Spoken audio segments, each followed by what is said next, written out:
make them to rejoice. Now, if that happens, tell me what kind of a devil will mess around you or will touch you and go scot-free? The point is they can't even touch you. The mere thought of touching you, they are in trouble. Because you make heaven to rejoice.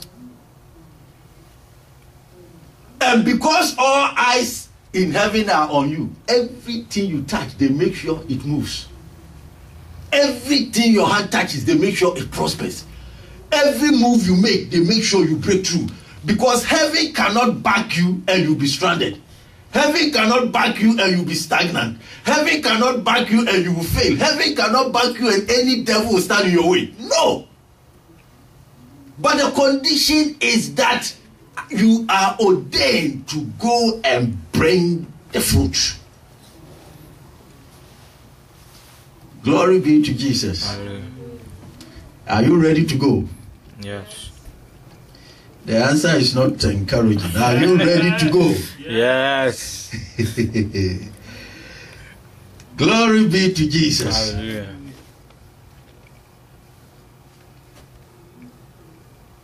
So we have to understand that the ultimate aim of Christ dying is for the salvation of man. And thank God we are saved. Now somebody had to avail himself for God to use to save us. And the day we got saved, like I said it here the other time, we were ordained to manifest the supernatural. And so salvation is an ordination for the manifestation of the supernatural. Salvation is an ordination for the manifestation of the supernatural. And what is the supernatural? Souls coming into Christ, born again. The greatest miracle.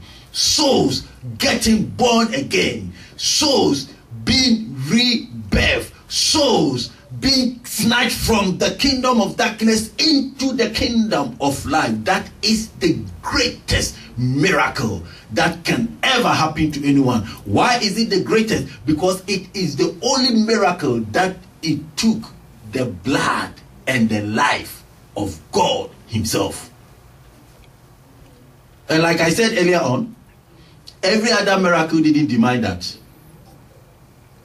Because a lot of miracles were happening before Jesus died. But this one could not happen until Jesus died. And that should tell you that is the greatest. That is why when that miracle happens, the whole heaven begins to rejoice. The greatest miracle. The greatest miracle. Today we've put the greatest one and we go for the minor ones. So we get excited when people are healed, when people are saved, when people are breaking through and all those things, to the awful neglect of the greatest one. So we have people that will go for other miracles, but the miracle of their soul is not their body. It's not a border. It's not even a consideration. And that is why we have to use those things to attract people into church. So you want people to come to church, you're having a program, you want them to come, put a catchphrase on the banner. Come and receive this miracle here and there, that miracle, and you see people flogging in there. When was the last time you saw a banner? Come and receive salvation. Has anybody here read that before on any banner? Nobody put that there because that is not what we want. We don't want that one. And somehow pastors have accepted that, you put that one there, nobody will come because they don't want it. They don't want salvation. They want miracles. They want money. They want breakthrough. They want, kill the witch that is disturbing me. That's what they want. So let's put that on the banner. That's what to let them come. Now, I'm not speaking against those things, but you have to understand, when the ultimate one happens in your life, the minor ones follow as you walk with him. Praise the Lord. Hallelujah. Praise the Lord. Hallelujah. And so God is concerned and mindful about those who are touching his heart by going after the souls of man for which he died on the cross. The souls of man. The souls of man. Because God is interested in multitudes coming into his church. That is why if you look into the Acts of the Apostles, we saw it. Multitudes every time. So God is interested in the multitudes coming into his kingdom, because Jesus died for men. He died for the world. He died for the multitude. So excuse me, you and I must go for the multitude.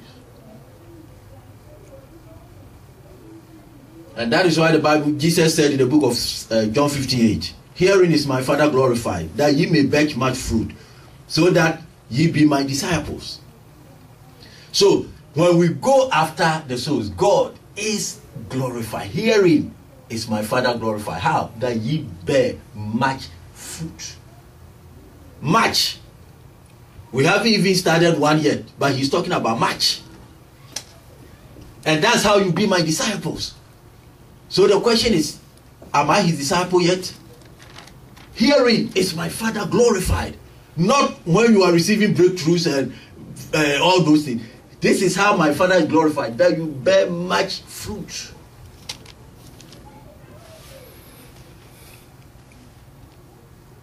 From today, God will be glorified.